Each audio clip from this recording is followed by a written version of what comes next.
Предыстория. Замена двигателя мотоблок МБ-1 20 века постройки, где-то 1980-х годов. Замена ДВС двигателя у меня заняло месяц, около. Дело не в том, что это сверхсложно, а проблема заключалась либо в погодных условиях, либо в нехватке комплектующих. Изначально какой мотор стоял на данной технике, уже неизвестно. Сам Люцифер не вспомнит. Да и ни к чему это.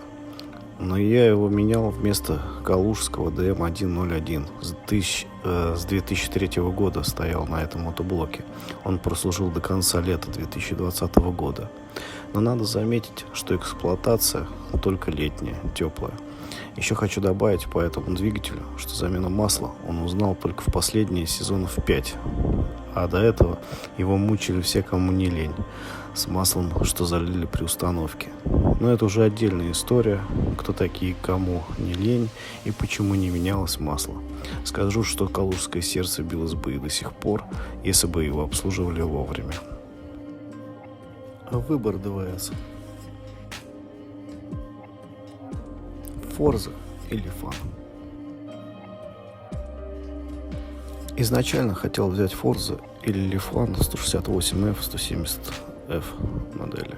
6,5 и 7 лошадиных сил, соответственно. Но случилось то, что когда наступила пора покупать двигатель, их нигде почти не стало. И тут попалась китайская Honda GX240. С нее все и лепят Форза, Лифаны и прочее, не китайской, естественно, так как стоимость явно не Honda. Но и по другим причинам. Цена этого агрегата около 12 тысяч рублей. Причина Китая, помимо цены, GX240 должна быть 8 лошадиных сил.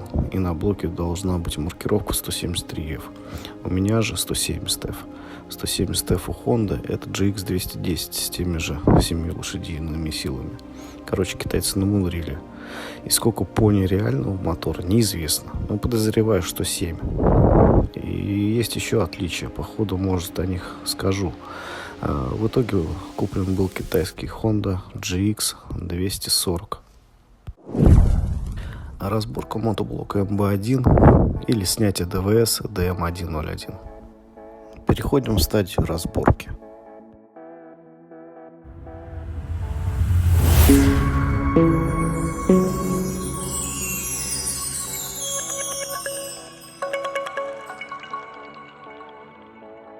Первое. Сливаем масло. Пока сливается масло, снимаем кожух защиты ремня. Прежде чем снять ременной механизм, рекомендую все это сфотографировать, чтобы упростить себе жизнь при сборке.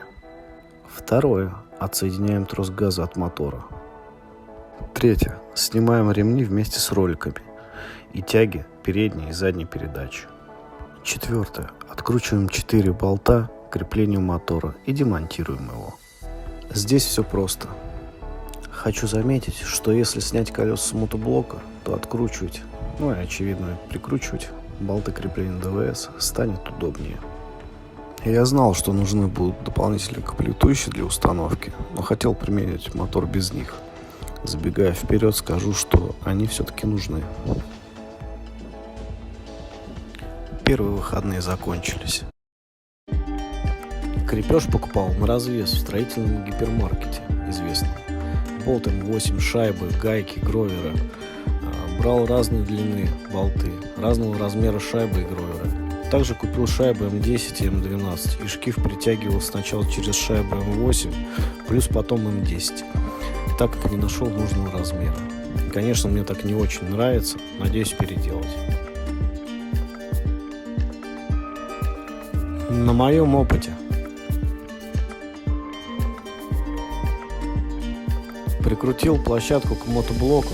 Забегая вперед, скажу, что площадку нужно сначала прикручивать к двигателю, а не к мотоблоку, как сделал это я. Мне пришлось такую установку переделывать. Не смог наживить ближние болты, те, что к ручкам, особенно задний левый.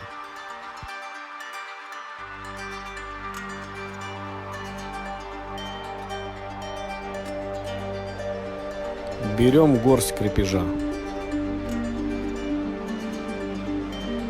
Болт М8 на 30, гайка М8 самоконтрящаяся, шайба М8.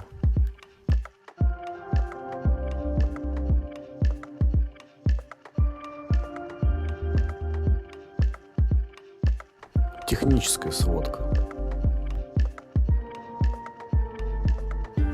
Вал на новом моторе 20 мм, а на DM101 он 25 мм. По DM101 эту информацию я нигде не нашел.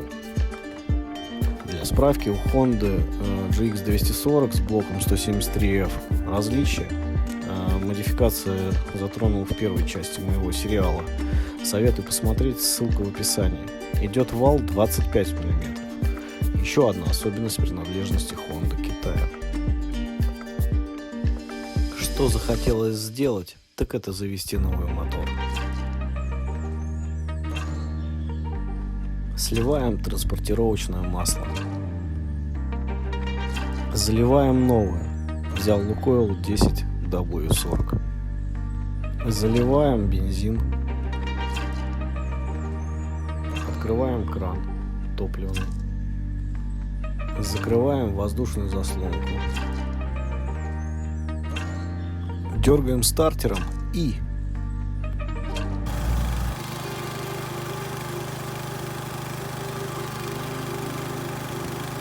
получилась прям инструкция.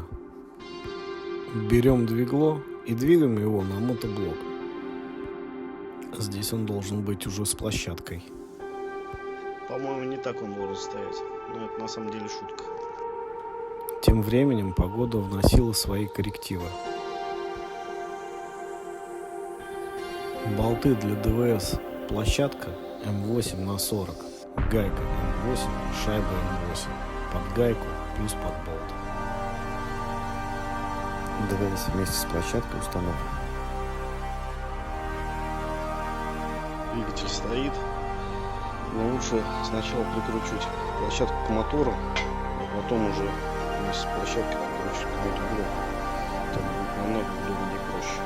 Выяснилось, нужен другой кронштейн ремней и другой ремень на переднюю передачу. Наступили третьи выходные после начала моих манипуляций с МБ1.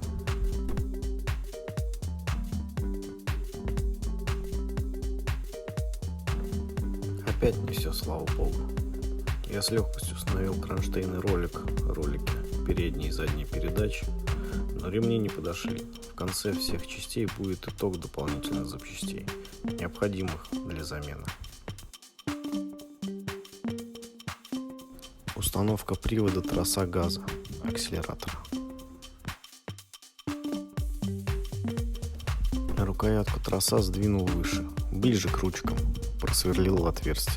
Чтобы установить тросик к мотору, для удобства снял воздушный фильтр.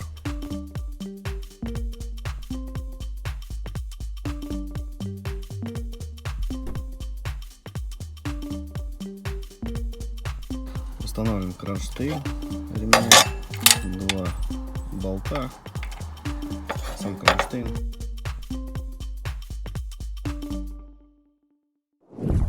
Шкив чугунный.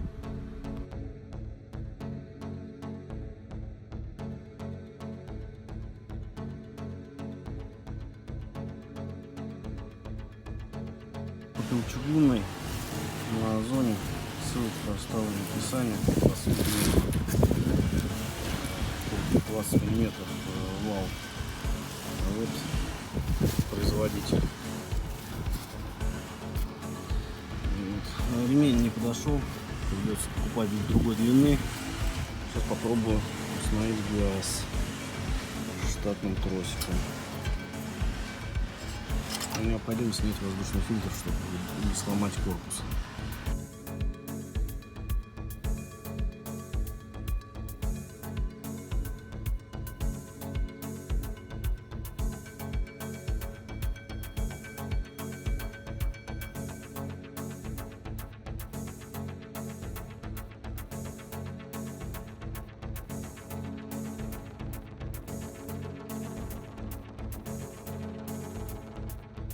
Было отверстие на 6.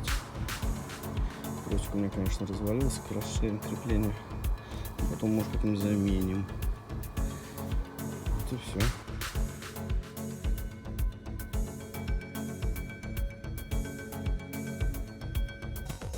Для справки.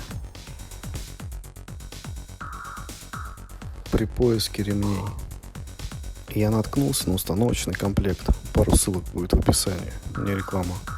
Комплекты бывают разные. С кронштейнами ремней, с тросом газа, с крепежом, ремнями и так далее. Да и в разных компоновках.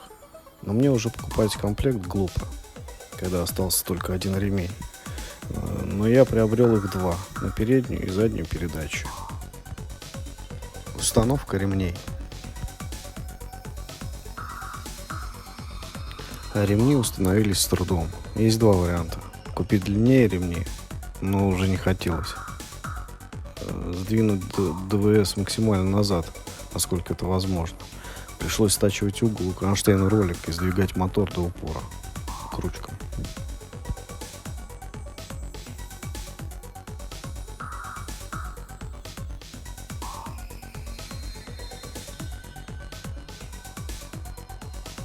То ведет, то не едет.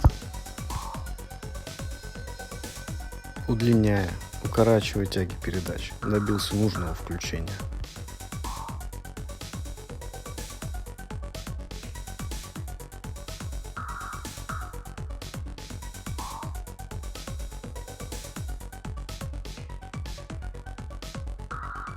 Осталась проблема.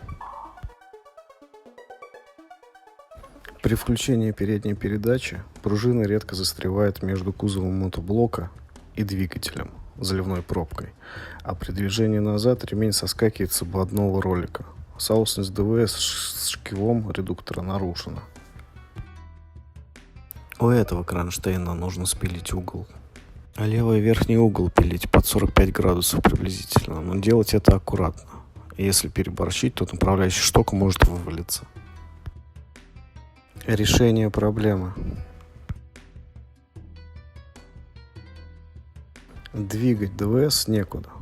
И за секунду родился самый простой способ. Подложить шайбу под ролик и кронштейн ролика. Они убрали эту проблему.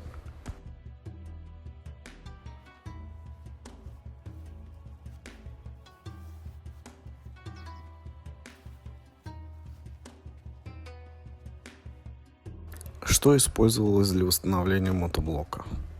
Двигатель Honda GX240. Можно использовать любого производителя, кто содрал с Honda. Лошадиная сила от 6 до 8. С 9 лошадиными силами установка другая. И более 9 лошадиных сил не рекомендую ставить. Сильно возрастает нагрузка на редуктор. Переходная площадка. Платформа для двигателя. 160, 134, 19. Шкив чугунный 20 мм, 123, 321, 123.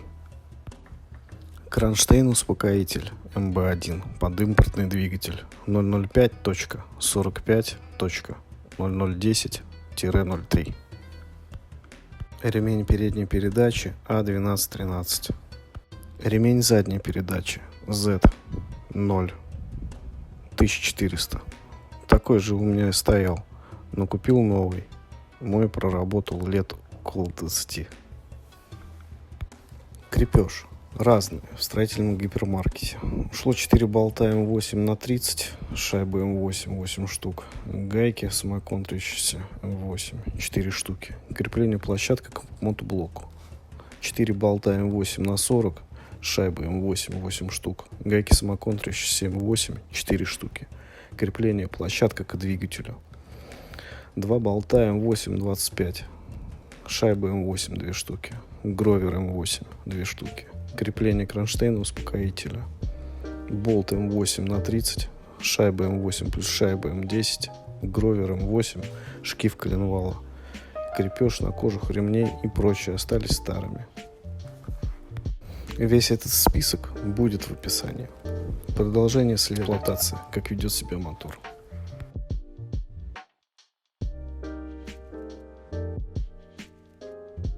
Задавайте вопросы в комментариях. Подписывайтесь на канал. Ставьте лайки. И не забывайте про колокольчик.